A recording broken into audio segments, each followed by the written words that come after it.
In the dead of night, a lone figure pushes open the glass doors of Brock Industries' rain, slashing against the windows like shards of glass. Sam Carter, diesel-smudged and bone-tired, cradles a trembling Ava in one arm while hoisting a bulging envelope in the other. Lightning flickers over the polished marble floor as his boots echo down the empty lobby, each step a gamble. Will this desperate ask for a janitor's keycard save his daughter's future or shatter what little hope he clings to? Without warning, the side door whooshes open and a security guard looms in the shadows. Heart-hammering. Sam squares his shoulders, flashes that crumpled resume, and breathes 3 words that change everything. I need this job. If you believe in second chances, quiet courage, and the magic of being truly seen, drop a comment below. Hit subscribe and hang on tight. This 12-part story will remind you that heroes sometimes wear work boots. Sam Carter pressed Ava's mittened hand and took a steadying breath. The lobby lights hummed overhead, stark and bright, casting long shadows across the marble. He swallowed the lump in his throat and approached the desk resume clutched in one calloused hand, a single bead of rainwater tracing its way down the paper. The guard glanced up without surprise. May I help you? His voice was polite but clipped as though he asked the question 1,000 times a night. Sam forced a smile. Yes, sir. I'm here about the janitor position, the one in tonight's posting. He slid the envelope across the desk. My name's Sam Carter, and this is my daughter Ava. The guard frowned, shifting the package in his hands. Cedric, he supplied after a moment. I'll see what I can do. Take a seat. Ava's eyes were wide, her small face ghostly pale beneath her wool cap. Daddy, are you okay? She whispered. He knelt beside her, brushing a damp curl from her forehead. I'm fine, superstar. Just sit right here. I'll be back soon. Moments later, he found a metal bench in the corner and settled Ava onto the cold surface, her miniature backpack slung at her feet. He smoothed the front of his oil-stained jacket and reviewed his life in his mind, a thriving auto shop that had become a financial sinkhole, a brief happy marriage cut short by a drunk driver, and now nothing but the two of them scraping by on hope and grit. He had tried everything other shops, odd jobs, charity, until this listing appeared online. Mopping floors and emptying trash cans. It wasn't glamorous, but it paid. Ava pressed a hand against his knee. You think I can watch you work? He smiled for real this time. Of course. I'll show you how to make a floor shine so bright you can see your own reflection. She giggled and he squeezed her hand, the image of her laughter giving him a sliver of steel. He glanced down the hallway. The clock above the elevator read 12:03 a.m. The building was a fortress of glass and steel corporate monolith staring down at his battered Honda Civic. If he could just step inside that world, even as a janitor, he could steady their lives. Footsteps approached, deliberate echoing. Sam looked up to see a woman in an immaculate white coat, Victoria Brooks, CEO of Brock Industries, nearing with the poise of someone born to command every room she entered. She carried nothing but a slim tablet, her heels clicking softly over the marble. Sam straightened. His heart ratcheted up. She stopped a few feet away and studied him, grease on his jeans, the crease of worry around his eyes, and Ava's thumb pressed anxiously against her mitten. For a heartbeat, the world stilled. Then she dipped her head. Mr. Carter. He nodded suddenly, at loss for words. I understand you're applying for the midnight shift janitor position. I'd like to interview you myself. Her voice was calm, but carried an undercurrent of curiosity, perhaps surprise. Please come with me. Sam's jaw dropped. You meet? Victoria inclined her head once brisk. We meet everyone who keeps our building running. Even at midnight. He swallowed. Thank you, ma'am. She turned and led him through a side door labeled Executive Only. Ava reached for his hand and he scooped her up, walking backward so she could keep pace. They climbed the marble staircase 2 steps at a time until Victoria paused before another door. She tapped a code on a keypad and it clicked open. Inside was stark luxury floor-to-ceiling windows revealing a constellation of city lights, plush chairs, and a desk of dark walnut. Sam set Ava on the polished floor and tucked his resume into his coat pocket. Victoria gestured to a pair of chairs. She settled into one and studied him. Tell me about yourself, Sam. He ran a hand through his hair. I used to build houses with my own two hands. After losing my wife, I shifted to auto repair, ran a small shop. Then expenses ate into savings. I've been looking for steady work so I can provide for my daughter. He swallowed. I'll do any honest work. Victoria's eyes softened, but her tone stayed even. Why janitor? He glanced at Ava asleep on the floor beside him, exhausted by the night. Because a job like that comes with security, steady hours. It gives me a chance to keep her safe. A longer silence followed the hum of city traffic drifting in. Sam braced himself for a polite rejection. Instead, Victoria slid her tablet across the desk. Effective Monday. You will start the midnight shift. I'll have HR finalize the paperwork. Bring your daughter to the rooftop garden this Friday at noon for our employee welcome luncheon. Sam blinked. I don't know what to say. Say you'll show up, she replied. I like a man who means what he says. He exhaled a breath he didn't know he was holding. You have my word. Victoria stood, indicating the door. Good night, Mr. Carter. See you and your daughter Friday. Sam retrieved Ava, blinking against the bright lights as they exited. The lobby seemed transformed, less a cathedral of commerce and more a place where kindness could take root.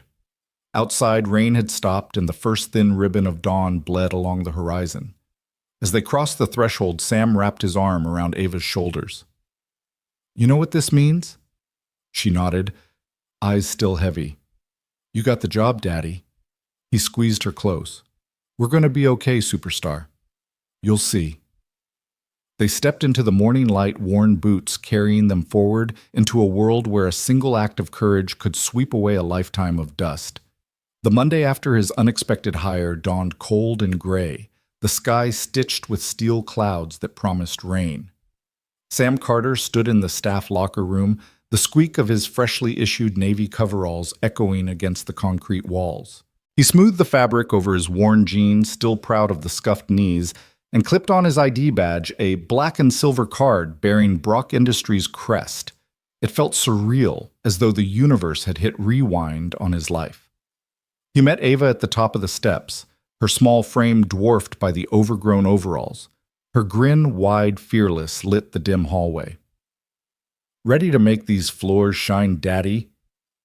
He knelt, tucking a wayward curl behind her ear. Ready, superstar. He unlocked a janitor's cart lined with mops, buckets, and cleaning solutions, every container gleaming like a promise. Ava hopped onto the lowest shelf, her legs dangling. Together they set off toward the main lobby, the hub of dawn shift activity. Downstairs, the world was already in motion. Security guards clocked in, chatting in low tones. Maintenance crews lined up their carts like a metallic convoy. The scent of fresh coffee drifted from a concession kiosk. Sam's boots clicked across the polished marble as he guided Ava behind a discreet pillar. She waved at familiar faces, smiling at the cafeteria attendant who winked back, at the elevator operator who tipped his cap. Ava's innocence made strangers pause, and most returned her wave with warmth. Sam inhaled deeply, readying himself for his first solo shift. Then a hush rippled through the lobby. He looked up to see Victoria Brooks enter, flanked by two aides in sharp gray suits. She wore a burgundy coat that brushed her knees, her hair pulled back into a loose chignon that softened the angles of her face. Even in a sea of professionals, she stood out, a natural focal point. The chatter quieted, heads turned, conversations tapered into silence. Sam felt a pulse of energy, respect, maybe even awe sweep over him. Victoria paused, scanning the lobby as if seeing it for the first time. Her gaze settled on Sam and Ava, the duo framed by the marble staircase behind them. Ava's hopeful grin and Sam's gentle nod made them look like something out of a miniature fairy tale. Victoria's lips curved into the faintest smile, and she raised her hand to one of her aides. Sam stole a glance at the elevator. The doors slid open with a soft whoosh, and Victoria stepped inside. Seconds later, one of her aides approached the desk. "Please send Mr. Carter to my office," he said, voice low. The security guard glanced at Sam, eyebrows arching. "Mr. Carter," he asked, gesturing to the guest ID on Sam's lanyard. "Upstairs, now." Sam glanced at Ava, her eyes huge with curiosity, then set his jaw. "Be right back, superstar." He lifted her into his arms and strode toward the elevators. Clifton, the security guard, pressed a button. "Floor 22, he murmured. Inside the car, Sam felt the cool hum of the descending lights. Ava nestled into his chest, her small voice squeaking. Is she going to talk to you about the job? He smiled wryly. Seems like it. He patted her back. You stay here for a sec, okay? I'll be right back down. Ava nodded eagerly and he hoisted her off. Don't move, he said, and guided her behind a sleek reception desk. She crouched her palms flat on the floor, peeking out with mischievous eyes. Sam stepped out into the executive hallway. Frosted glass doors lined the corridor, each marked with a nameplate. At the end stood Victoria's office, a sweeping glass front etched with the Brock Industries logo. He paused at the threshold, straightened his coveralls, and knocked. Come in. Sam pushed the door open and found her seated behind a desk, uncluttered by files save for a single tablet and a slender pen. She rose, smoothing her coat.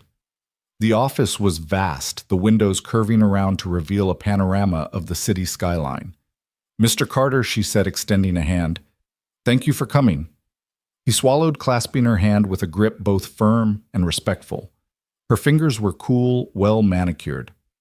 Ma'am, you wanted to see me? She nodded once, then motioned to the visitor's chair. Please sit. Sam opened his mouth to speak, but Victoria held up a slender finger. I wanted to apologize for the abrupt summons. It's highly irregular for me to meet a janitorial candidate personally. He settled into the leather seat, careful to keep his coveralls smooth. I appreciate the courtesy, he said. She folded her hands on the desk. Yesterday I noticed the way you interacted with your daughter in the lobby. You carried her with such tenderness. She hesitated as though choosing her words. You didn't treat her like a distraction. You treated her like priority number one. Sam glanced down uncomfortable under her scrutiny. I try. Victoria leaned forward, her intense gray-green eyes studying him. Compassion isn't often valued in this world, but it's rare, and it's important. She let that linger. I have people crunch numbers and strategize growth, lots of people, but I didn't have someone show me what it means to care about the small things. She tapped the tablet. The way you smile when Ava looks at you, that matters to me. It matters to this company. He uncrossed his legs. Miss Brooks, I'm only here because you want to provide for your daughter, because you know honest work matters. Exactly why I hired you. She tapped the tablet again, bringing up a chart of building maintenance schedules. I'd like your input. There's a leak in the East Wing skylight that's been draining our maintenance fund, and the break room heater flickers at exactly 600 p.m. every night. She glanced up. Would you mind taking a look? Sam blinked. The scope of her request was huge beyond any janitorial role he'd known. Ma'am, I'd be happy to. Victoria stood and strode to the window, hands clasped behind her back. I created this empire on the backs of engineers, marketers, and executives. I believed in big ideas, big deals. But a building is more than its glass and steel. It's the people who fill it, and the things they need, warmth, safety, dignity, ought to be as cared for as our profit margins. Sam felt a knot unraveling in his chest. I understand. She turned a small challenge in her gaze. Show me. By mid-afternoon, Sam carted tools through the East Wing corridor. He replaced rusted fasteners on the skylight hatch, sealed thin cracks with weather-resistant tape, and rigged a temporary brace until the real contractor arrived. The break room's heater, he discovered, had a faulty timer switch. He swapped it out lightning fast, testing the warmth with a practiced eye. At every step, staff peeked in with nods of gratitude, Janice in HR clutching her binder, Bishop from accounting juggling spreadsheets and coffee mugs. When he returned to the lobby with Ava, who had spent the day in a makeshift kids' corner stocked with puzzles, he found Victoria waiting by the reception desk. Her coat was off, sleeves rolled. She held 2 steaming mugs of cocoa. Sam knelt to scoop Ava onto his shoulders and took a mug from Victoria's outstretched hand. The cocoa was too sweet but familiar. You fixed it, Victoria said, voice soft. Faster than any of my so-called specialists could schedule the work. He sipped. I'm good with my hands. She studied him, then offered the second mug to Ava, who accepted with glee. You're good with something more than that, she murmured. You're good with people.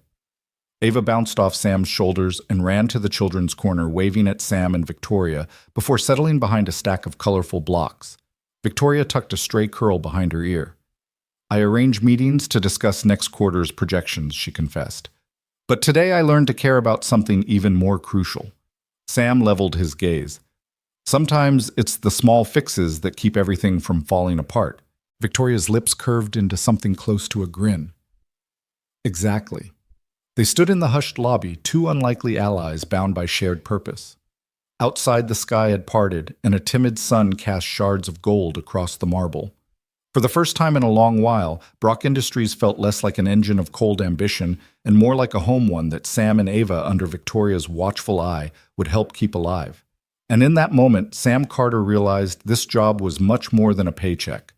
It was the start of something greater for himself, for Ava, and for a company ready to learn that true greatness lies in caring for every corner, every crack, every human heart. The elevator ride felt impossibly long, the soft hum and staccato of numbered lights revealing each ascending floor like beats in a drum. Sam Carter glanced down at his coveralls, smoothing a stray fold in the fabric, his heart thundering in his chest. 8 years of wiping windshields and mopping cracked pavement never prepared him for this, sitting across from Brock Industries' CEO in a 32nd floor glass-walled office, the city spread out beneath them like an intricate model train set. When the doors slid open, he stepped into polished marble and brushed steel corridors. Ava clutched his hand for just a moment before Victoria's assistant guided her down to a cozy play nook by the reception area, promising juice boxes and storybooks. Sam kissed his daughter's forehead and whispered, "I'll be right down, kiddo," before straightening again and moving toward an arbitrarily marked door, Victoria Brooks' CEO. He paused outside, took a deep breath, and knocked. A single soft "come in" led him through. Inside, Victoria Brooks stood beside her desk, a slender figure in a charcoal pantsuit that accentuated her powerful presence. Sunlight streamed through floor-to-ceiling windows, illuminating her face with hints of both scrutiny and curiosity. "Mr. Carter," she said, holding out a hand. "Thank you for coming up." Her voice was calm, authoritative, without an edge of condescension. He shook her hand firmly, noticing the confidence in her grip. "Thank you for seeing me, Ms. Brooks," he replied, settling into the guest chair she gestured toward. The seat was softer than expected, leather-wrapped and slightly too wide, forcing him to widen his own stance. "I hope the view wasn't too distracting." She began folding her hands atop the desk. "Crescent Bay looks peaceful today." He glanced beyond her to the waterfront skyline, flecked with boats gliding through morning mist. "It is. Feels a world away from here." A faint smile tugged at her lips as though she appreciated the metaphor. "Tell me about yourself, Sam. I want to know the man behind the work boots." He exhaled slowly, mind whirring back to simpler days. "I grew up in a family of carpenters. My father taught me how to swing a hammer before I could ride a bike. We built everything from birdhouses to entire floors of townhomes. I ran my own contracting business for almost a decade before my wife passed, and that was the hardest build of all." Her eyes softened, but she didn't interrupt. He pressed on. "After the accident, I sold the business and took every job I could find: oil changes, snow removal, janitorial work. All honest trades, but none paid enough to support me and my daughter Ava, who was only 2 at the time." His chest tightened. "I worked double shifts, scrimped on rent, and made sure she had school clothes even if I had to patch mine." Victoria leaned forward, elbows on the desk. "Your dedication is clear. It takes a special kind of person to keep going under those circumstances." He offered a wry chuckle. "Special or stubborn? I'll do any honest work for Ava's future." The words tasted louder than he intended a vow-given voice. He looked away, battling a flush of vulnerability. She sat back, steepling her fingers. "Intelligence, creativity, strategic vision. Those are skills we typically value here." Yet she paused. Drawing out the moment, integrity and tenacity matter more than any resume line. Sam met her gaze, surprise flickering across his face. "I'm not sure I deserve that kind of praise." She tilted her head. "You deserve better than praise. You deserve opportunity." Her assistant had slipped a file onto the desk at the start of their meeting, and now Victoria tapped the edge of that file. "This company is very good at building tomorrow's technology. I want us to be equally adept at building people, starting with you." He leaned forward, voice low. "Ms. Brooks, I've never asked for charity. I just want a chance to show up every day and do my job well." A hint of amusement danced in her eyes. "And if I refused?" He swallowed. "I'd find another way to keep hope alive." She regarded him thoughtfully, the soft click of her pen the only sound. Hope is a powerful currency in boardrooms and garages alike. I'm prepared to invest in you. She stood moving to a built-in bar cart and pouring 2 glasses of water. The gesture was human in an office ruled by algorithms and forecasts. The simple act of offering water felt generous. She handed 1 glass to him. I've reviewed your resume, Sam, and perhaps I've overlooked the most important qualifications: your commitment, your resourcefulness, and your capacity for kindness. Sam took a sip, nerves settling into steady warmth. I won't let you down. Victoria's gaze flickered to the window where clouds drifted over the city's glass pinnacles. I believe you won't. I'm offering you more than a janitor's role. I want you to oversee our facility's expansion project. His heart lurched. Facilities expansion? She nodded. We're opening new campuses next year. Physical spaces where innovation happens. I want someone who understands the value of hands-on work to design and maintain those spaces. Someone who sees buildings not as assets, but as homes for possibility. Sam stared at her, mind racing to reconcile this offer with the man who'd once begged for a broom. That's a huge responsibility. Exactly, she replied, sliding back into her chair. I want you to have it. He closed his eyes for a moment, memory flickering to Ava's hopeful grin in the lobby. He thought of patching broken skylights, fixing leaky pipes work that prevented chaos work that protected people.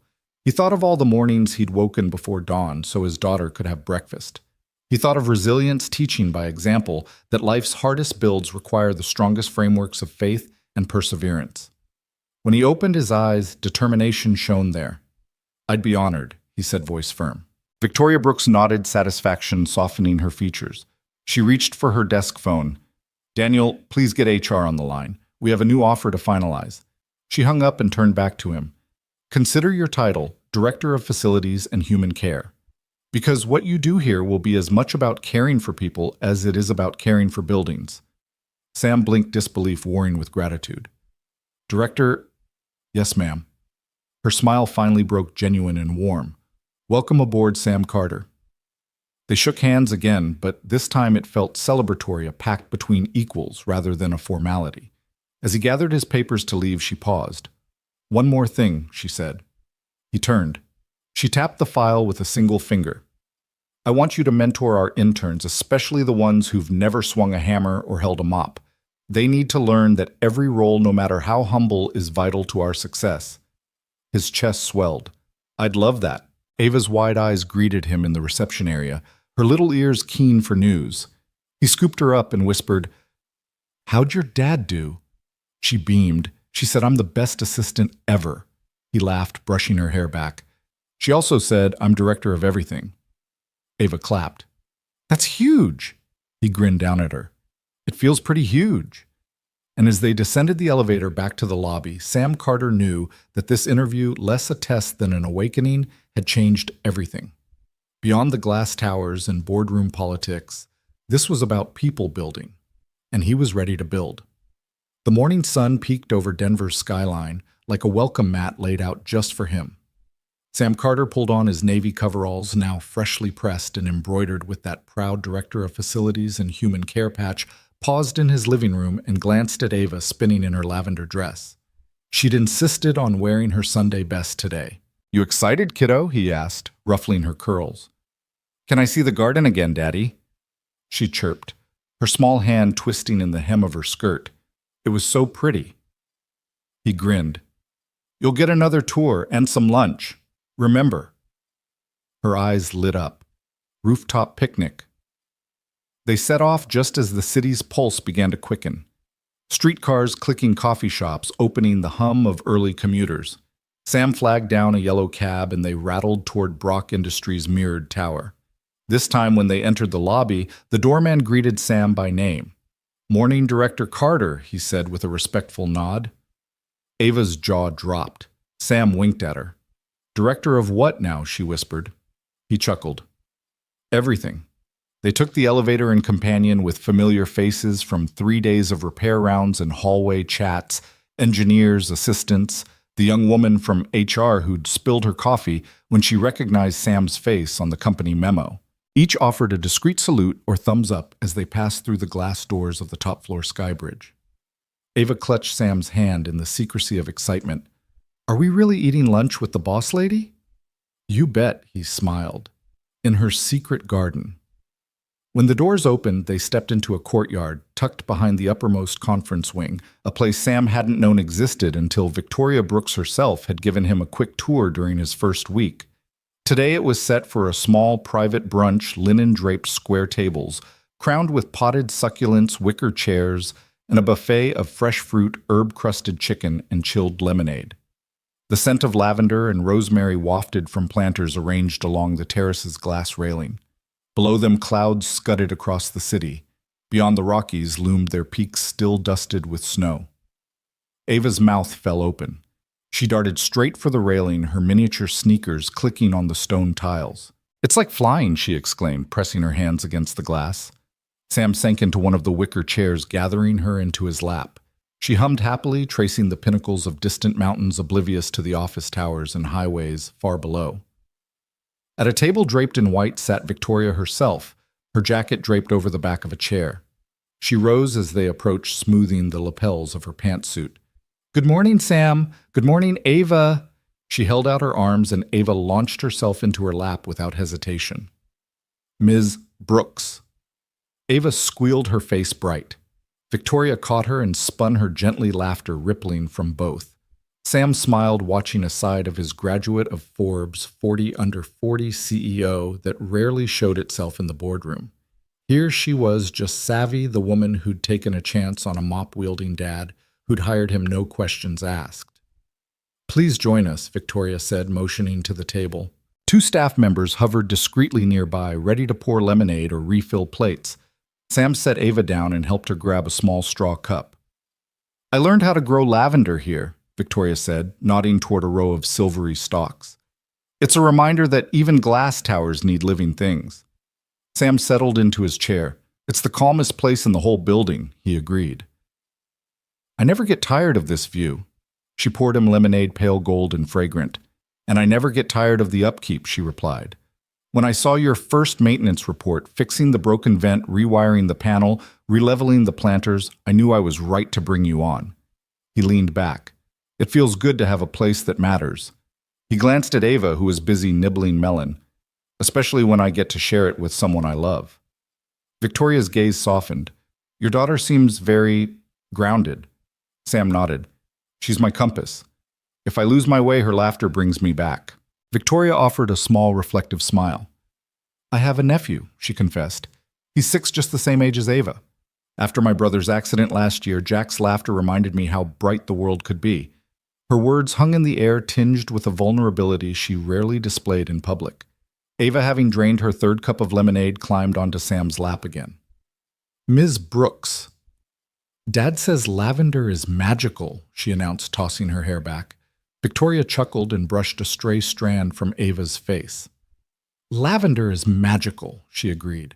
It's good for the soul. She reached into her pocket and produced a tiny cloth sachet. This is from my garden at home. I thought Ava might like it. Ava took the sachet with wide eyes. Thank you, she cried, burying it in the skirt of her dress. Sam caught Victoria's eye gratitude and something warmer shining there. You really didn't have to, he said quietly. She shrugged. Being the boss of a trillion-dollar company doesn't mean you can't do small kindnesses. The conversation drifted through brunch, lighthearted updates on the renovation of the old bakery next door, the new fire suppression system Sam had designed for the basement, and Ava's upcoming school play. At one point, Victoria excused herself to take a brief call, leaving Sam and Ava alone with the breeze and the blooming succulents. Ava, Sam prompted, what's been your favorite part of the last 3 days? She tapped her chin thoughtfully. When you fixed the loose stair railing so no one would fall. She grinned. And the secret garden. But mostly when Ms. Brooks spun me around. He laughed. That was pretty special. At that moment, Victoria returned, sliding into her seat. She held up a company folder. I need your expertise, she said, voice upbeat. We're redesigning the executive conference room, moving away from sterile boardroom style to something more, human. She opened the folder to reveal sketches of an indoor atrium. I want your thoughts. Sam leaned forward, studying the plans. The room behind him was blank slate floor-to-ceiling windows, exposed steel beams, concrete floors. He pictured sunlight dappling through ficus trees, pottery benches clustered around potted ferns. What if we break the center with a living garden, he suggested. Have a little pond in one corner, a reading nook carved out of reclaimed wood, and maybe some lavender so it smells like this garden whenever someone steps in. Victoria's eyes lit up. I love it. Let's make it happen. Just like that, Sam realized the scope of his new role wasn't limited to mops and brooms. He was charged with fashioning spaces that nurtured creativity, comfort, and connection environments where people felt seen and supported. He looked at Ava, then back at Victoria, and felt a surge of purpose. When the rooftop garden clock chimed noon, they gathered their things. Sam scooped Ava into his arms, and she plucked her lavender sachet from her skirt, pressing it to her nose. It smells like hope, she declared. Sam grinned at Victoria. Thank you for lunch and for the chance to build more than facilities. Victoria's smile was all business warmth and genuine appreciation. Thank you, Sam, for showing us what really matters. Welcome aboard. As they walked through the glass doors, leaving the private terrace behind, Sam's world felt richer than before. He carried Ava in one arm and a head full of new blueprints in the other, crossing a threshold into something far more meaningful than any job description, a chance to shape places where life could bloom. And shoulders squared, he realized that sometimes the biggest impact began with a simple act of welcome. Sam pushed open the door to the media relations suite just as the morning sun filtered through its frosted glass panels. The handle had been sticking for weeks, and he'd finally had time to shim it back into place. With a quiet twist and a click, the latch realigned and the door swung open smoothly. Inside, a young woman in a crisp blouse glanced up from her desk, surprise softening into relief. Wow, she said, voice low so as not to startle the reporters scraping away at their story drafts. That's incredible. Sam gave her a modest shrug. Just needed a little realignment. Haven't had coffee yet, so if the handle still feels off, let me know. She laughed, a warm, genuine sound that rippled through the small office. No worries. Thank you, Sam. You're a lifesaver. He tipped an imaginary hat and slipped away down the hall, toolbox clinking against his hip. Across campus, in the swanky new conference center, he noticed a picture frame hanging slightly askew in the reception area. The silver mat was supposed to align perfectly with the desk edge, but someone had nudged it askew. He stepped in, carefully lifted the frame, and angled it until the margins matched the tile pattern on the wall. Behind him, the events coordinator, a tall man in a sharp blazer, watched, eyebrows rising in appreciation. Clean lines, the coordinator murmured, stepping forward to examine Sam's handiwork. Exacting, Sam gave a small grin. Makes the room feel inviting. Inviting, indeed, the man agreed. He extended a hand. I'm Matt. Anything else we should align? Sam tapped the frame edge. This one's good, but watch out for that thermostat. It runs a bit hot at midday. I can recalibrate it tomorrow if you like. Matt hesitated before nodding. Please do. Thanks, Director Carter. Further down the hall, Sam paused outside the core lab building. The plumbers had called weeks ago about a drippy sink in the junior analyst's kitchenette, but the backlog of higher priority repairs had pushed it down the list. Sam knelt, tightened a valve, and shut off the persistent drip. Washing his hands, he found half a dozen coffee-stained mugs piled in the basin, and went a step further, he cleaned and dried each one, stacking them neatly on the counter. A door opened. A tall woman in a crisp lab coat peeked out, concern etched in the lines around her eyes. You fixed it, she asked softly. I've been here all morning trying to get an experiment calibrated. That drip was driving me mad. Sam smiled, patting the towel at his belt. Should be good now. Let me know if it returns. She exhaled a relieved laugh. Thank you. Really? He brushed off the thanks as he walked away, but in the hallway, two junior analysts exchanged glances. He's like a ghost, one whispered, always fixing things before you even know they're broken. And so darn polite about it, the other replied with a smile, tugging her coat straight. By lunchtime, word of Sam's quiet diligence had spread across the building like wildfire. In the human resources bullpen, a cluster of staff peeked out from behind cubicle walls, murmuring as he passed. A memo circulated, props to Sam Carter for rescuing another janitor cart from a wonky break. At the mailroom, Sam spotted the security guard shivering near the loading dock's rusted door. Together, they jiggled the padlock until the guard's keys slid home and the door swung open without protest. The guard, whom Sam knew only as Reuben, gave him a choked laugh. Would have been stuck here all day. Thanks, Sam. He only waved Reuben off and turned back toward the elevator. Every floor he passed, he collected small gratitude, a thumbs up from the safety managers, a quick thank you scrawled on a sticky note by the finance team, a cup of fresh coffee waiting for him in the break area. Even the interns younger than Ava gave him reverent nods as he strolled through the atrium, back in Victoria Brooks's private garden, his de facto headquarters. Sam paused to tighten a loose paver stone near a planter. The landing had shifted after a recent freeze, leaving a trip hazard.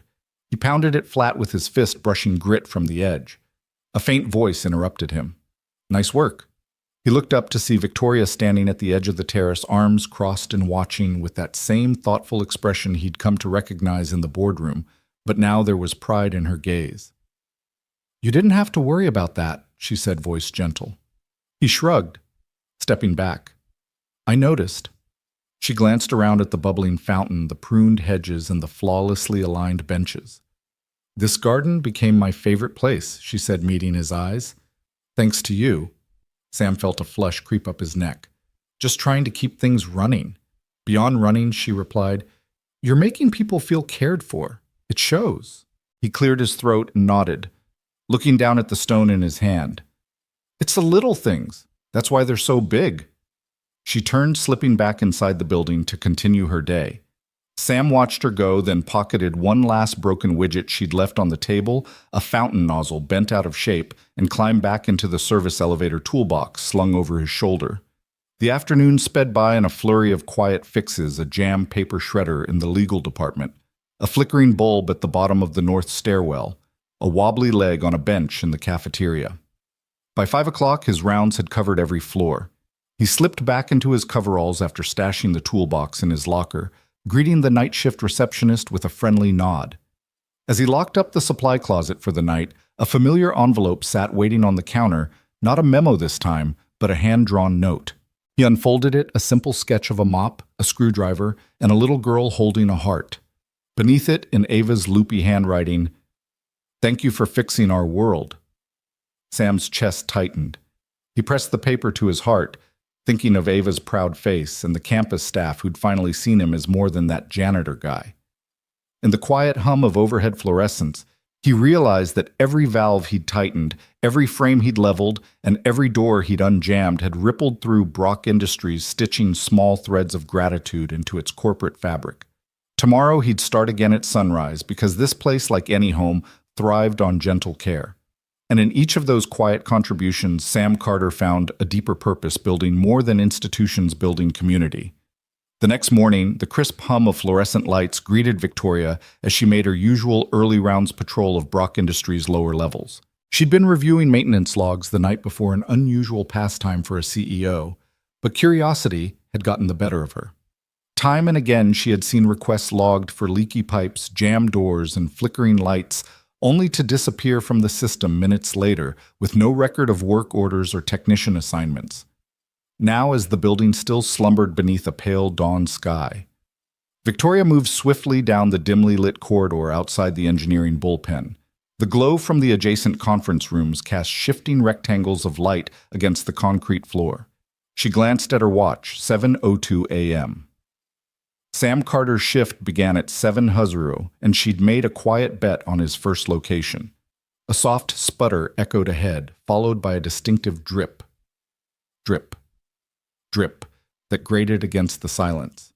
Victoria rounded the corner into a small maintenance alcove and saw Sam crouched beneath a low panel of ceiling fixtures.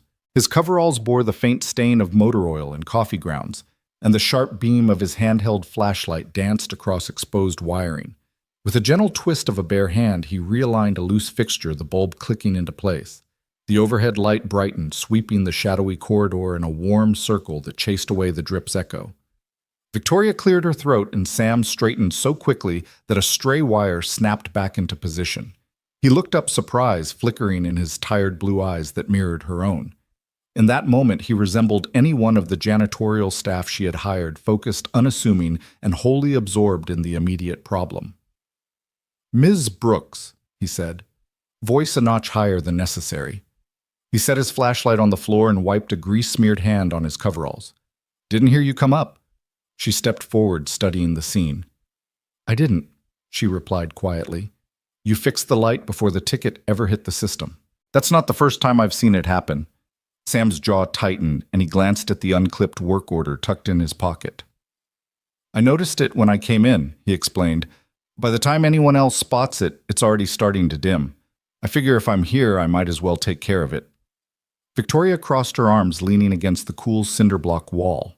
She watched him roll up his sleeves and check the bulb's wiring. "It's more than that, Sam." Her tone was gentle but authoritative. "The pipes in the West Wing basement, you repaired a leak there before facilities even knew a pipe had sprung. The jammed elevator button on the 12th floor, you cleared it before a single complaint made its way to me." Sam paused the bulb in his hand. He met her gaze evenly. "I've got a good eye for things that slip through the cracks. You build things for a living, you learn to spot the weak spots." Victoria considered that. She had built Brock Industries from the ground up, first as a small startup, then into a global powerhouse. She talked about strategy budgets, partnerships, but in the quiet corridors beneath the soaring glass facade, maintenance was a world apart. She realized watching Sam at work that his approach was different. Hands-on, immediate, unsentimental. She stepped closer, pointing to the loose plate he had just resecured. "You take pride in these little things." He gave a half shrug. "If you leave small things broken, they turn into big things. Better to give it a fix while it's easy." Victoria nodded, unexpectedly impressed by his unpolished wisdom. "I've been CEO here for 10 years, she said softly. "I can't remember the last time I made anything myself." She saw the flash of surprise in Sam's eyes. He no doubt expected platitudes about hard work or corporate loyalty. Instead, she offered something rare, candid self-doubt. He met that with a nod, finishing the bulb replacement and snapping the cover back into place. The corridor's light steadied, illuminating stacks of bundled cables and service carts tucked out of sight. "I don't mind the work," he said. "Fixing things is calming, kind of like your garden on the 32nd floor." Victoria's lips curved in a small smile. She'd spent hundreds of thousands on landscape design up there, yet no one except Sam had taken the time to keep it pristine. "I noticed you stopped by yesterday," she said.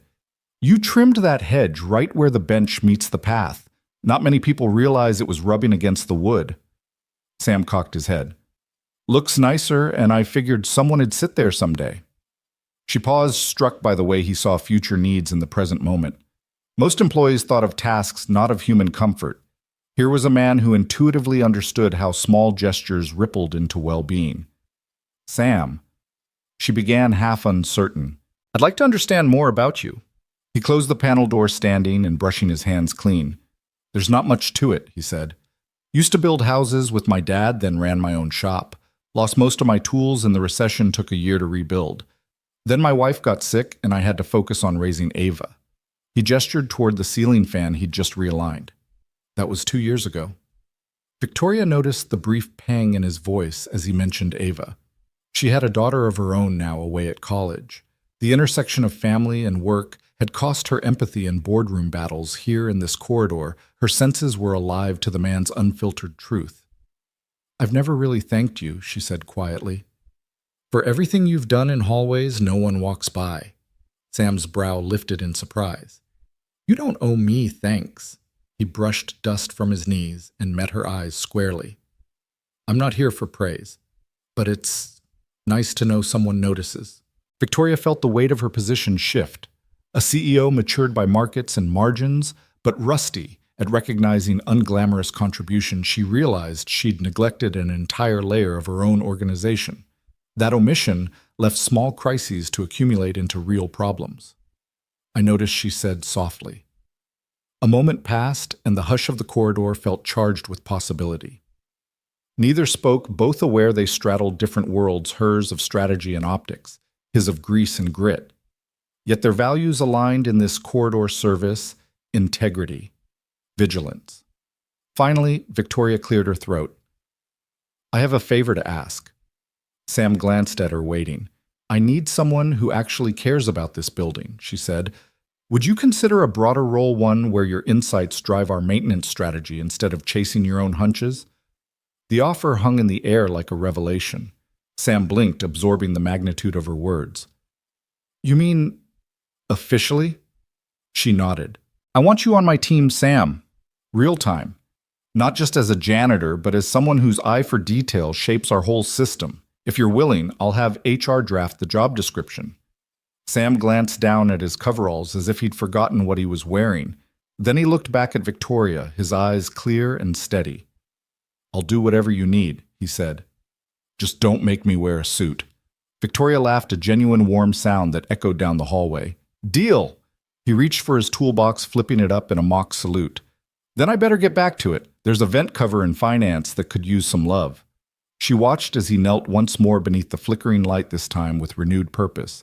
She realized that true leadership wasn't measured in board resolutions or market caps, but in identifying the people whose quiet efforts kept everything running and then giving them the recognition and resources they deserved.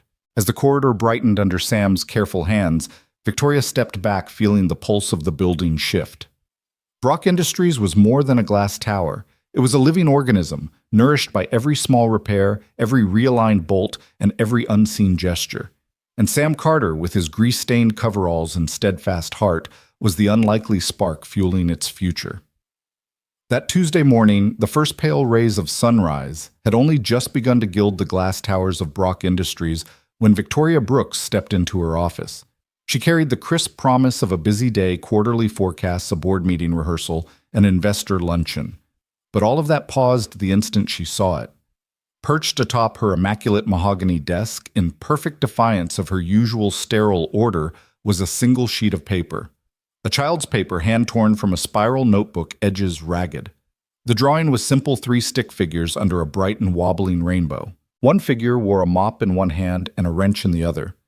The next was a tiny child chasing a yellow ball, and the third was unmistakably a woman in a skirt and heels, arms outstretched as if she were catching both father and daughter in a safe embrace. Beneath the scene, in jagged crayon letters that wobbled charmingly, Ava had written, "Thanks for my daddy." Victoria stared at it for a long moment, the hum of the air conditioning suddenly dull. She pulled the drawing closer, noticing the frayed crayon strokes, the way the orange sun in the corner insisted on shining, even though there were no clouds to hide it. It was so innocent that for a heartbeat she didn't register the full weight of it. Then she felt a shiver run down her spine, something soft and unexpected breaking through the well-armored shell she carried into every boardroom. She set the paper gently on the desk and sat in her high-backed leather chair, head bowed and eyes closed. A CEO's world was built on graphs and projections on market share and margins on performance metrics that never really measured the human heart. Yet here in her own office, a little girl's sketch had exposed the hollow center of her priorities. It reminded her that Sam Carter wasn't just keeping the lights on and the floors shining, he was safeguarding his daughter's world. And she'd been too busy to see that. Minutes must have passed. Outside the floor-to-ceiling windows, the city glowed under morning light. Birds rose from the fountains below, their cries sharp against car horns and early commute engines. Victoria felt her chest tighten. The corporate armor she wore so comfortably, her impeccably tailored suits, her razor-edged focus felt suddenly like a cage. How many moments had she missed? How many small kindnesses had slipped through her fingers because she was too busy climbing the next ladder? Her phone buzzed on the desk. She reached for it, expecting a call from HR or a text reminder of an upcoming earnings call. Instead, the screen displayed a message from Sam Carter. "Let me know if you need anything before 9. I'll be on the 5th floor corridor." She tapped out a single word. "Now," and pressed send. Almost instantly, his reply pinged back. "Be right there." She folded the drawing carefully, slipped it into a crisp white envelope, and tucked it into her briefcase. Within 5 minutes, Sam Carter was knocking politely on her door. His coveralls were uncharacteristically neat. He must have washed the worst of yesterday's grease before coming up. Ava was nowhere in sight. Sam stood alone, hands clasped in front of him, steady as ever. "Ms. Brooks," he said, concern touching his voice when he saw the envelope in her hand. "You wanted to see me." She gestured to the guest chair. and he sat his posture respectful but curious. She set the envelope between them. I found something on my desk this morning. Her voice was soft and unfamiliar tone for a CEO who was used to shaping realities with a single directive. It's yours. Sam opened the envelope. His brows rose as he recognized Ava's drawing. He drew in a sharp breath as though inhaling the sudden warmth that flooded the room. He looked up at Victoria, eyes clear and unguarded. She left it this morning while I was sweeping the hallway, he said quietly. She wanted to thank me for bringing her up here. Victoria nodded, swallowing. It's beautiful. She paused, trying to find words that felt honest. I've been thinking about how often I measure this company's success in numbers, stock price, revenue growth, headcount, without ever measuring its heart. This drawing reminded me who built that heart. Sam's expression was both proud and humble. Ava's only ever known you as the boss lady, he said. I'm just her dad trying to keep things from falling apart. She leaned forward, hands folded on the desk. You do more than that, Sam. You remind me and everyone here what really matters. You fix leaky pipes, jammed doors, flickering lights. But more than that, you fix small pains before they become big problems. You build safety and trust. You see people. He met her gaze without hesitation. That's what it means to show up, he said. One fix at a time. She closed her eyes briefly, then opened them with newfound resolve. I want you to know I see you, she said. I see the way you care about this place and your daughter, and I want to make sure you have what you need to keep doing it. Sam blinked.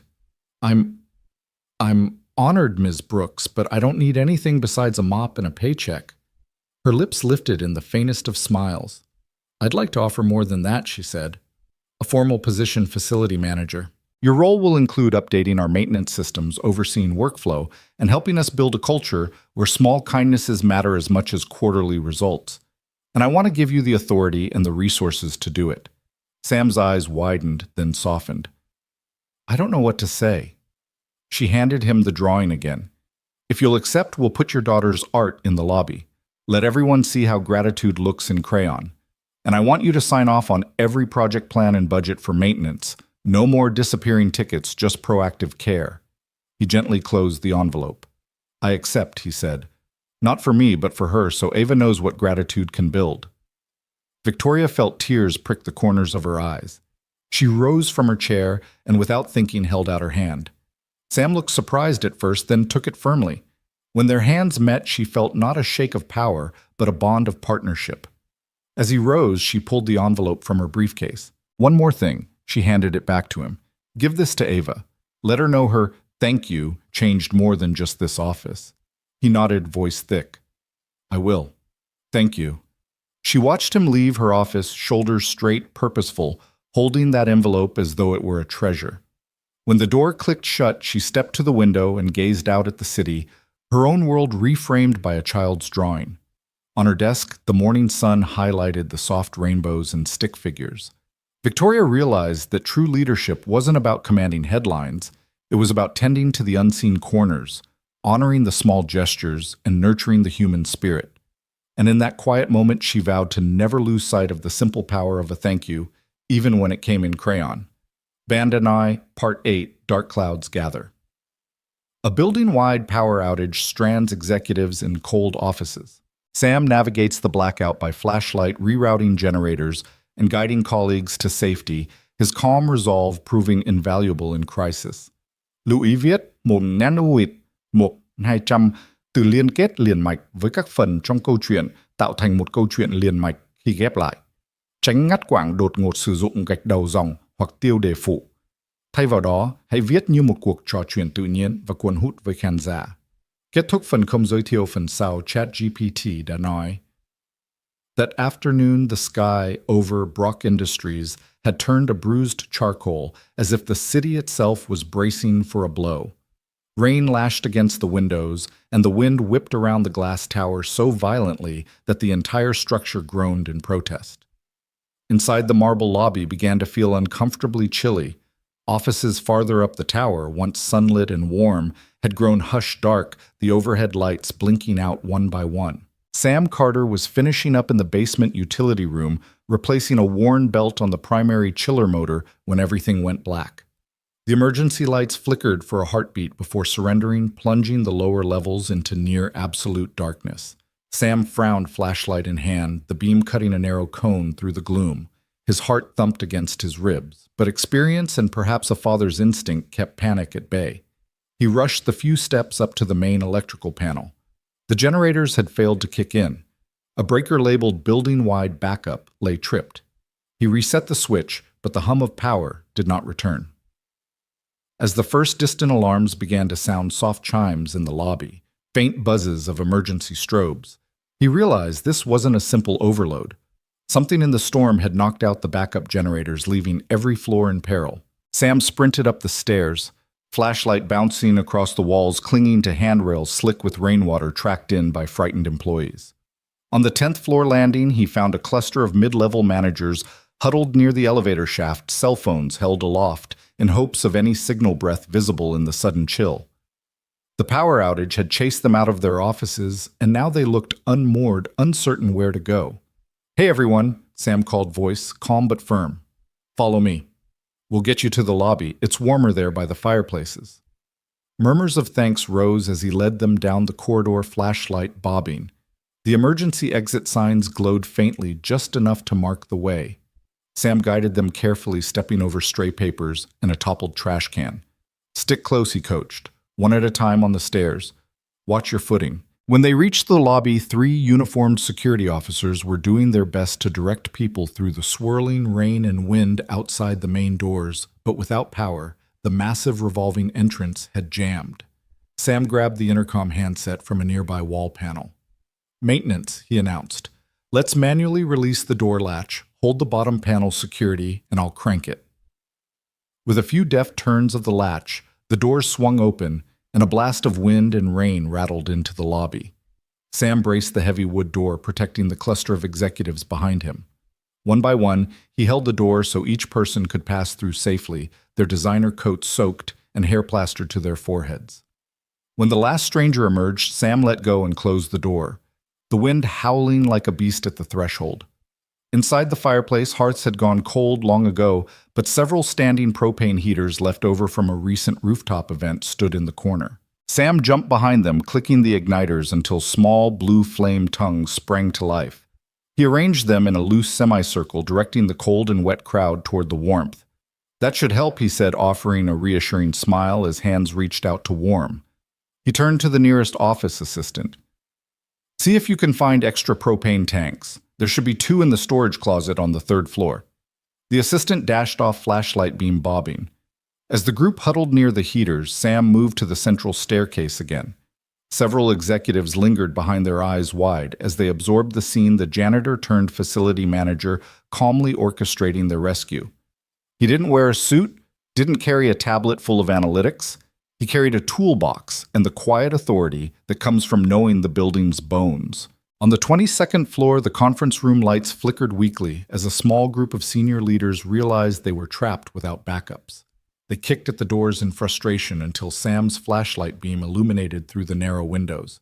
He knocked gently. "Open up. I'm here to help." The senior vice president, a stern man named Jacobs, peered out. "Can't you fix it?" Jacobs barked. Sam shook his head. "Not from here, but I can guide you out. Follow me and watch your step." With that, Sam led them single file down the winding fire stairs, the group's multi-million-dollar suits glinting in the flashlight's beam. When they stepped into the lobby, the entire group let out a grateful exhale. Jacobs paused as though searching for words. "Mr. Carter?" he said, voice rough with humility. "I don't know how we'd have gotten out without you." Sam offered a quick nod. "Happy to help." Then in the periphery of his mind, he heard the soft hum of the generator sputtering back to life, the secondary set finally responding as the storm's circuit overloads cleared. Lights blinked on powerful and warm, banishing shadows from every corner. He flipped electrical breakers back into position one by one, restoring elevators, restoring heating, restoring the steady heartbeat of Brock Industries. The hum of copiers resumed, the whirl of ceiling fans returned, and the building exhaled. By the time Victoria Brooks arrived in the lobby, a vision in her tailored coat hair still damp from dashing between meetings, she found Sam standing beside the fireplace heaters, a smudge of grease on his cheek. flashlight in one hand, clipboard in the other. "Sam," she said, voice steady but edged with awe. "You did all this?" He shrugged, removing the flashlight from his belt. "Just doing my job, Ms. Brooks. Nobody should be left in the dark." She held his gaze, seeing at that moment not just the caretaker of her floors, but the quiet hero of her company's darkest hour. Around them, executives and staff shared blankets and cups of hot coffee, smiles warm as the newly restored lights above. The crisis had passed, but the gratitude lingered tangible in every handshake and nod. Victoria extended her hand. "Thank you, Sam Carter. Facility manager, midnight rescuer, and now power restorer." He took her hand firm and unpretentious. "Always here to help." As the chatter in the lobby resumed this time, not in panic but in relief, Sam looked over at the tripod-mounted commercial clock on the wall. His daughter's school bus would be arriving soon. Another storm might rage outside, but here in this glass tower order had returned. And in that calm, crackling fireplace light, both CEO and janitor knew that a shared moment of crisis had lit a bond more unbreakable than any boardroom contract. That Monday morning, the 15-foot atrium of Brock Industries felt alive in a way it never had before.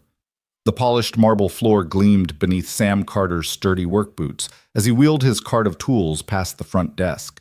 Heads turned executives who once scarcely noticed his passing now offered nods of genuine greeting. Even the receptionist, who had once looked at him with polite detachment, called out a cheerful "Morning, Sam" in a tone that carried real warmth. He nodded back, slipping past a trio of suited board members clustered near the glass railing overlooking the lobby.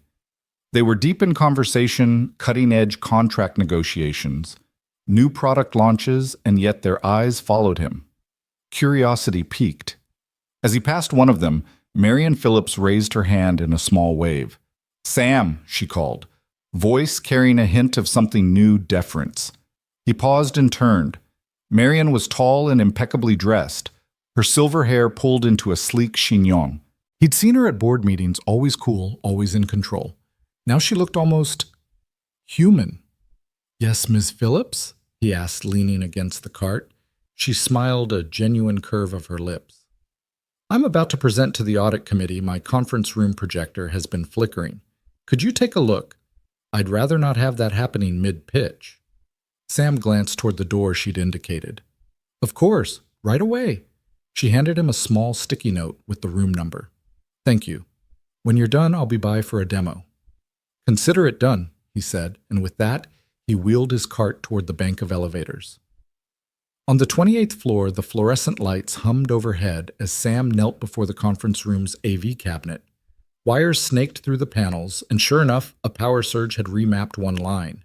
He swapped out the offending connector, tightened 2 loose bolts on the projector mount, and tested the system. The projector flickered once, twice, and then settled into a steady beam of crisp light. As he packed away his screwdriver, the door clicked open. Marian Phillips stepped in, tablet in hand. The boardroom's polished oak table gleamed under the restored projector. She watched him work with an appreciative expression. "It's perfect," she said as Sam stood. "Thank you." He smiled, brushing off his hands. "Glad to help, ma'am." She hesitated, then offered her hand. "No, really. I know I don't always make your job easy, sudden requests, odd hours, last-minute tech emergencies. But you handle everything with such calm efficiency. I want you to know it doesn't go unnoticed." Sam shook her hand, a bit surprised by the rarity of her candor. "Thank you, Miss Phillips. It's my pleasure." She nodded, her gaze sincere.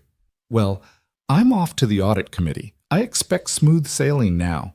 With a final nod, she strode out.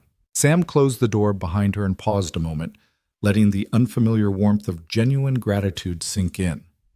Back on the 15th floor in a conference room usually reserved for C-suite brainstorming, a half-dozen board members were mid-discussion glass walls, tinted to allow privacy.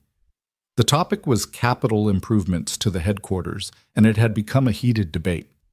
But the moment Sam entered carrying a small toolbox, their energy shifted. Jacob Toney, the chairman, looked up from his notes. "Sam, perfect timing. We need your opinion on the new HVAC layout." Sam set his toolbox on the side table and reached for Jacob's drawings. "Sure, let me see." While most people in that room would have struggled through the technical jargon, Sam traced a finger along the airflow diagrams and pointed out a potential dead spot in the northwest corner, an area prone to overheating that the engineers had missed. He suggested a repositioned vent and an added return inlet, explaining in clear, straightforward language how airflow could be balanced for more consistency. The board members leaned in surprised by his depth of knowledge. When he finished, an unspoken respect settled over the room. Jacob Toney nodded, impressed. That makes perfect sense. We'll revise the plans accordingly. Thank you, Sam. Another board member, Elena Ruiz, added, You're officially on the project team now, Sam. We'll need your expertise going forward. Sam hesitated. Miss Ruiz, I'm just happy to help, whatever you need. She smiled, eyes bright with admiration. We need more people who see beyond the spreadsheets, Mr. Carter. Word spread quickly. By late afternoon, while Sam was tightening a loose railing on the mezzanine staircase, he heard footsteps behind him. Pardon me, Sam. He turned to find Ross Kendricks, head of facilities strategy, standing with his arms folded. Kendricks was known for his meticulous nature and rarely offered praise. Sam braced himself. I wanted to personally thank you, Ross said, voice earnest. The board reviewed your HVAC recommendations, and they saved us an expensive retrofit down the line. We'd have had serious complaints come next summer. Sam nodded. I'm glad I could help. It's my job to keep this place running. Ross took a step closer, eyes meeting Sam's. It's more than a job now. It's a genuine contribution. If you ever need additional resources, parts, manpower, just say the word. We'll prioritize your requests. Sam offered a small smile. Thank you, Ross. I appreciate that. That evening, as rain drummed against the windows, Sam found Victoria Brooks alone in her private office, reviewing the day's end-of-day reports. She looked up when he knocked softly on the open door. Ms. Brooks, your 6 p.m. janitor status report, he said, holding out a clipboard with neatly recorded tasks. She took it but did not wave him away as he expected. Instead, she leaned back in her chair, studying Sam with a mixture of gratitude and contemplation. Minutes passed in silence. Finally, she spoke. Sam, you know we have our quarterly strategy meeting next week. He nodded. Yes, ma'am. I'd like you to join us, she said, not just to take notes, but to give input on operational priorities. We need that perspective. Sam's eyes widened. Me in a strategy meeting? She smiled, but there was steel beneath it. Yes. You see problems we often overlook and you solve them without fuss. That's exactly the kind of thinking we need at the table. Sam's throat tightened. He opened his mouth to protest, then closed it. He realized this wasn't a courtesy, it was an acknowledgement of his true value. I'd be honored, he said, voice steady. Over the next few days, Sam continued his rounds fixing the broken door latch in marketing, recalibrating the pressure gauge in engineering, reorganizing the supply closet in HR so people could find what they needed quickly. Everywhere he went, whispers of approval followed. In the cafeteria line, employees stopped him to say thanks for restoring the coffee machine's perfect temperature. In the IT hub, he was asked to advise on cable management after an entire server crash had been traced to tangled wires in the ceiling space. And each time, Sam accepted their gratitude with a modest nod, his face serene. Yet inside, he felt something new pride. Not the pride of self-aggrandizement, but the quieter pride of a man whose integrity and skill had earned genuine respect. The day of the strategy meeting arrived.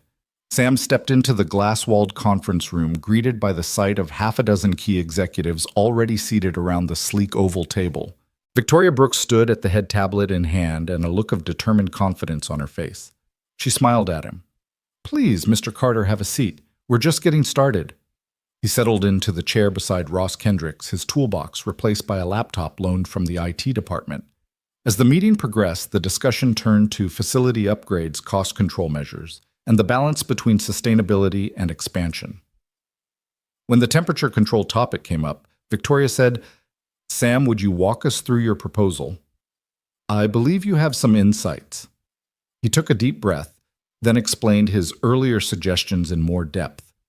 How strategic vent placement, smart sensor integration, and regular maintenance intervals could reduce energy consumption by up to 15% annually.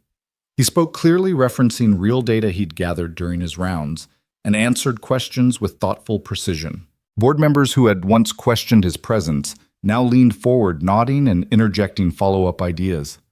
When he finished, the room was silent for a heartbeat, then erupted in agreement. "This is brilliant," said Elena Ruiz. "I move we adopt Sam's plan and implement it across all campuses." The motion passed unanimously. Later in the lobby's hearth-lit lounge, Sam sat with Victoria and several board members reviewing next steps. The flicker of the fireplace cast dancing shadows on the walls, highlighting the unusual scene, the janitor at the center of strategic planning. Victoria caught Sam's eye. She tilted her head toward the fireplace. "Do you ever imagine you'd be here, Sam?" He chuckled softly. "Honestly, no. But I've always believed the best solutions come from the people who see the cracks others overlook." She nodded. "You've closed many cracks for us. I can't thank you enough." Before he could reply, Ava Carter bounded in, clutching a new drawing. Another stick figure family, this time standing in front of Brock Industries, hands raised in celebration. She ran over to Sam and hugged him. "Daddy, I made this for you." The board members gathered around, admiring the drawing and offering heartfelt compliments. Ava beamed, and Sam felt a deep sense of fullness. Pride in his daughter, pride in his work, and gratitude for a company that had recognized his worth. In that moment, as laughter and conversation filled the hearth-warmed room, it was clear Sam Carter's quiet expertise and steadfast integrity had reshaped more than just Brock Industries' facilities. He'd reshaped their hearts and minds, reminding everyone that true leadership often comes on scuffed boots and with a toolbox in hand. The grand chandelier in the Brock Industries ballroom glittered like a constellation suspended in glass, casting prismatic patterns on the polished marble floor. The annual gala was in full swing, board members in their tailored tuxedos and glittering gowns, champagne flutes clinking, laughter and polite applause filling the air. Yet for Sam Carter, standing at the edge of the dance floor with a nervous gulp and his scuffed work boots hidden under his rented slacks, it felt more like stepping onto a stage he'd never auditioned for. He caught sight of Victoria Brooks across the room, descending the sweeping staircase in an elegant navy gown that shimmered as she moved. Her arms were bare, revealing the graceful lines of her shoulders that had borne the weight of a tech empire for years. But tonight her expression radiated something softer, anticipation. Sam's breath caught in his throat. Even amid all this opulence, she'd insisted he attend, as in this was still sinking in her guest. A hush fell over the attendees as a string quartet struck the first notes of the gala's traditional opening waltz. Couples floated onto the floor. Sam's heart thundered. He glanced back at Victoria, standing poised at the foot of the stairs, her eyes fixed on him. Summoning every ounce of courage, he slid off his jacket, draped it over an empty chair, and stepped forward. When he reached her, she offered her hand with a warm half-smile. "May I have this dance, Mr. Carter?" she asked, her voice low enough that only he could hear. Of course, he managed, his fingers weaving into hers as if recalling a memory. They moved to the center of the floor, and for the first few measures their steps were unsure. His boots awkward on the gleaming surface, her heels tapping a little too fast. But then the music deepened and they found a rhythm. Sam guided Victoria gently, eyes on hers, and the gala's swirl of activity faded to a soft blur. "You look beautiful," he murmured, genuinely awed as she tucked her hand in his. She laughed softly, a sound like wind chimes. "I feel nervous," he shook his head. "No need. You're a natural." He offered a playful half-bow, and she laughed again, the sound rippling across the hushed ballroom. As they glided beneath the chandeliers, whispers rippled through the crowd. "Is that... I didn't know they were close." The CEO and her janitor. But Sam and Victoria were attuned only to the music and each other. He guided her in a gentle turn, careful not to step on her toes. She placed her other hand on his shoulder, asking with her eyes if he was okay. He nodded, feeling as though he was exactly where he belonged. "You've got moves I never expected," Victoria ventured as they twirled. Sam grinned. "I cleaned emergency exit signs by night. You pick up a trick or two about balance." She leaned in, her cheek just inches from his. "I'm glad you came tonight." His pulse skipped. Wouldn't have missed it. They danced through 2 more songs, slow waltz followed by a lilting foxtrot, and by the time the quartet struck a gentle finale, Sam was breathing easily, a relaxed smile on his face. The applause was polite at first, then genuine as the room recognized not just the odd pairing of CEO and janitor, but the palpable authenticity between them. Victoria slipped her hand from his, though her fingers lingered. "Thank you," she said, voice husky with unspoken emotion. He dipped his head. "Thank you for the dance, and for everything." She paused the swirl of the school of formal attire around them, contrasting with this extraordinary moment of quiet intimacy. Clearing her throat, she stepped back a pace, and the crowded ballroom seemed unusually loud. "Sam," she whispered. He lifted his gaze, meeting hers. She drew in a breath, then exhaled with resolve. "I want to make this official." Sam's heart hammered. "Official," she nodded, eyes glistening. "I know how unconventional this looks, but over the past months you've become the rock this company needed, and something I didn't know I needed. I care about you, more than I ever thought possible." A gentle murmur spread across the floor as onlookers leaned in, curious. Sam swallowed, stepping closer again until they were inches apart. "Victoria said, shh." He paused, gathering courage. "I never imagined a woman like you could see someone like me, and feel this." She placed a finger on his chest right over his heart. "You've reminded me of what really matters: kindness, dedication, honesty. Those are the foundations I want for everything in my life, from our company to us." Her words landed softly, igniting something indescribable in Sam's chest. Slowly, deliberately, he reached into his pocket and withdrew the tiny velvet box he'd carried tonight, its presence a secret hope he'd barely allowed himself to entertain. Victoria's breath hitched as he lowered to one knee, the world tilting on its axis. "Victoria Brooks." He began, voice steady, though his heart raced. "You asked me to make it official. I can't build a life without you. Will you marry me?" Gasps echoed around the ballroom. Victoria's hand flew to her mouth. Tears shimmered in her eyes, and for a heartbeat, she said nothing. Then, with a joy that lit her face from within, she knelt beside him. "Yes," she whispered. 1,000 times yes." The ballroom erupted in cheers and applause as he slipped the simple silver band onto her finger. When he stood pulling her into his arms, the room seemed to glow brighter, string lights, crystal, and celebration all mirroring the light in Victoria's eyes. They swayed once more, not to music, but to the cheering clapping and heartfelt congratulations that rained down on them. Friends and colleagues surrounded them, toasts were raised, and champagne flowed in a jubilant toast to the unlikely couple whose love story had captured every heart in that grand room. As the night unfolded, dance after dance, laughter, and tears of joy, Sam and Victoria found themselves at the edge of the floor, looking out at the sea of faces who believed in them. Hand in hand, they shared a quiet, fierce smile, knowing that no boardroom politics, no corporate hierarchy, and no whispered doubt could ever erase the bond they had forged. Under the glow of the chandeliers and the warmth of a grateful crowd, a CEO and her janitor began writing the next chapter of their story, one built on respect, courage, and an unexpected dance that led to a promise neither of them saw coming, but both of them would cherish for a lifetime. The morning sunlight filtered through the floor-to-ceiling windows of Brock Industries' executive suite, painting the polished mahogany desk and leather chairs in warm gold. Victoria Brooks stood at the head of the room, her posture poised yet relaxed, a rare moment of calm after weeks of boardroom battles and back-channel intrigues. Seated in a semicircle before her were the senior leadership team heads of finance, legal engineering, and HR. On the large screen behind her glowed the final slide of her presentation: Project Integrity, Rooting Out Sabotage. Once this room would have been off-limits to anyone outside the C-suite. Today, Victoria had extended invitations to one more person: Sam Carter, newly minted facilities supervisor, who stood near the door in a crisp navy blazer, his usually grease-stained coveralls replaced by slacks and a bright button-down.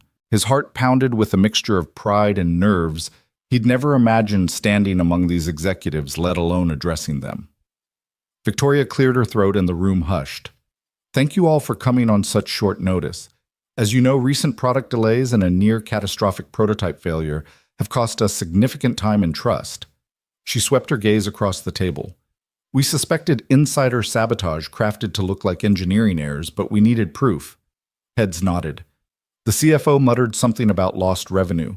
The head of engineering tapped a pen against her notebook. Sam shifted on his feet. He'd played a quiet but pivotal role in his rounds through the lab and maintenance tunnels. He'd noticed the subtle misalignment of a critical component mounting bracket one that no genuine stress test could have produced. Cross-referencing his maintenance logs with building access data, he'd pinpointed a late-night entry by an unexpected ID, the badge of a newly hired project engineer whose contracts and emails Victoria's team had never caught. Confronted with the evidence, the saboteur had confessed under interrogation. Victoria continued, "Thanks to Mr. Carter's keen observations and detailed logs, we have irrefutable proof that this was deliberate. We have taken appropriate action, and our development timeline is back on track." She turned a genuine smile lighting her face. "Sam, would you please join us up here?" A low murmur rippled through the room as Sam stepped forward. Victoria offered him a seat beside her, and he sat trying to steady his breathing.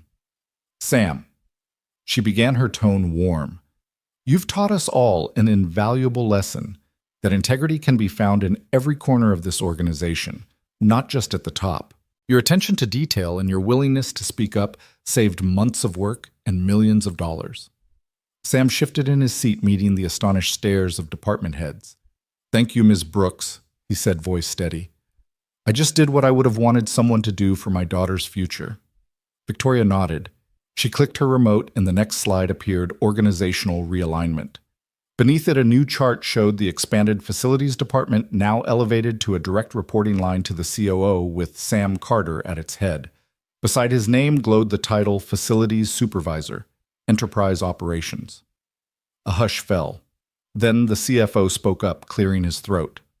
"Victoria, this is unprecedented. Historically, maintenance has reported through less senior channels.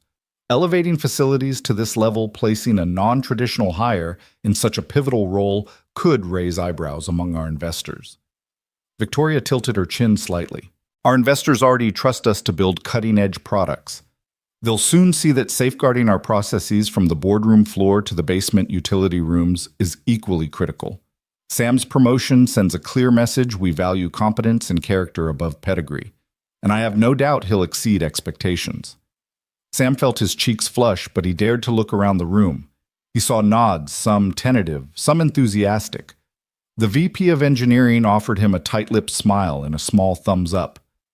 The head of HR scribbled notes, perhaps already preparing new job descriptions under his supervision. Even the stern general counsel gave a curt nod. Victoria turned back to Sam. "Congratulations, Sam. Effective today, you will oversee all facilities operations, safety protocols, and preventive maintenance across every Brock Industries campus. Your team will report to you directly, and you'll have the budget and authority to implement the changes you deem necessary." Sam swallowed his throat dry. I'm honored, ma'am. I won't let you or anyone at Brock down." She rose, extending her hand. Every executive followed suit, applauding as he shook her hand. The sound of that applause, sincere, robust, felt surreal. Sam's gaze flicked to the door, half expecting Ava to burst in with a proud grin, but she wasn't here. Yet. Later that afternoon, Brock Industries' gleaming lobby buzzed with activity as Sam and Victoria stepped out together. She led him to the waiting area and handed him her phone. "Show your daughter the new notification I sent to her email," she said. Sam's brow furrowed. Ava's email. She must have arranged it in advance. He opened his phone to find a cheerful message. "Congratulations, Dad, on your promotion to Facilities Supervisor. Love, Ava." His eyes misted. She already knows," he stammered. Victoria smiled warmly. "This company found a bright young intern in you, Sam. I thought she should be the first to know." At that moment, the elevator doors opened. Ava Carter stepped out, her curly hair bouncing, clutching a small bouquet of daisies. Her eyes lit up when she saw her dad. "Daddy, you did it? I knew you would." Sam crouched, wrapping her in a tight hug. "I did it for you, kiddo. You gave me the courage to do it." Victoria watched with a soft smile as Ava pulled back to examine her father's new badge, the elegant script beneath his name, proclaiming Facilities Supervisor. "That's amazing. The little girl breathed admiration shining in her eyes. Sam lifted Ava onto his hip and turned to Victoria. "Thank you," he said, voice thick with gratitude, "for everything." Victoria nodded. "Thank you, Sam, for reminding all of us that true leadership isn't just about titles. It's about hard honesty and the courage to fix what's broken. I'm honored to have you on my team in every sense." As father and daughter skipped off toward the exit, Ava's daisies bobbing in her hand and Sam's new title gleaming on his lapel, Victoria stood in the lobby watching them go. In that moment, she knew Brock Industries had gained more than a facilities supervisor. They'd gained a guardian of integrity, someone whose compassion and competence would ensure that no corner of their empire would ever go unnoticed or unprotected again. Morning light broke over Crescent Bay in a gentle haze of pink and gold, illuminating the freshly painted sign above the garage door, Carter and Brooks Auto and Repair. The scent of salt air mingled with the tang of motor oil as Sam Carter straightened his nameplate, its polished letters glinting in the dawn. Beside him, Victoria Brooks adjusted the crisp apron she'd insisted on wearing navy blue to match Sam's coveralls and smiled at the small crowd already gathered on the sidewalk. Ava stood between them, clutching a bouquet of wildflowers she'd picked from the roadside, her face alight with excitement. The three of them, once an unlikely trio united by destiny, now carried a shared dream into the world. As Sam opened the garage door, the sound of its hoist echoed down the block, and a ripple of applause rose from their neighbors and first customers. Mrs. Delaney, owner of the diner next door, wiped her flour-dusted hands on her apron and called out, "Best of luck." "Sam, and you too, Miss Brooks. If I see anything squeaky or in need of a tune-up, I know where I'm coming." Sam waved his chest warm. "Thanks, ma'am. We'll be here." Victoria gave a small wave in return, her eyes misting as she watched Ava beam at their hometown support. "Welcome home," she whispered, and Ava rushed forward to hug her. Their first customer rolled up just then, a battered green pickup with a blown headlight and a rack of surfboards strapped to its bed. The driver, a local fisherman named Marco, climbed out and greeted them with a grin. "Heard you two were opening shop again," he said, his voice gruff but friendly. "Got a rat's nest of wiring here, thought you might be my miracle workers." Sam ducked under the hood, dropping into his usual crouch. Victoria lingered at the fender, offering the bouquet back to Ava. "Want to help nail down the wiring diagram, sweetie?" she asked, handing it over. Ava's eyes sparkled. "Yes, please." As Victoria and Ava worked together to identify the correct wires, their laughter rose in peals, an effortless harmony born of trust. Across the bay window, Sam spotted a trickle of late customers he'd helped over the years. Each waved and he waved back, lost in the simple joy of familiarity. After tightening the final connector, Ava pressed the ignition switch. The engine's roar filled the garage and Marco's face broke into a boyish grin. "You did it." "Thanks, Carter and Brooks." Victoria stepped forward, wiping grease from her fingertips. "Happy to help," she said, her tone easy and warm. She shot a sideways look at Sam. "Remind me again why we ever doubted a little grease," he chuckled, eyes crinkling. "Because we thought oil stains meant failure. Turns out we were just getting started." By mid-morning, the garage bays were full, a vintage Mustang in for a tune-up, a family sedan with a dented bumper, and even the mayor's electric bike needing its first roadside repair. Word of mouth spread faster than any advertisement. Neighbors who hadn't spoken in years now chatted over the hood of a Volvo, marveling at how much the place had changed, yet how comforting it all felt. The old wooden rafters, once sagging with age, gleamed after Victoria had led a weekend repaint while Sam and Ava installed new shelving stocked with donated tools and parts. Amid the bustle, Sam caught a quiet moment with Victoria under the reclaimed wood sign above the parts counter. "You know," he said softly, "when I dreamed of fixing cars again, I never imagined it would feel like building something new." Victoria leaned a shoulder against the counter, scanning the tapestry of bumpers, hood ornaments, and license plates that decorated the wall behind them. "It is new," she replied. "Not just the building or the sign. This is a foundation of trust, community, and family." He nodded, his gaze drifting to Ava, who was guiding a nervous teenager through the process of changing a tire. "I never want us to forget that every job, every person who walks through our doors is more than a paycheck. It's a life we're touching." Victoria reached out her hand, finding his. "And we'll never forget. This place will remind us every day.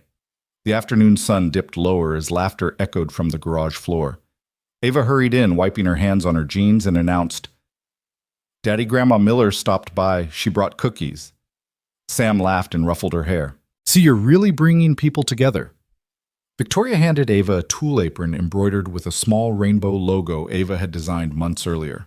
"Here, you earned this," she said. Ava tied the straps with pride. "I've got my uniform now."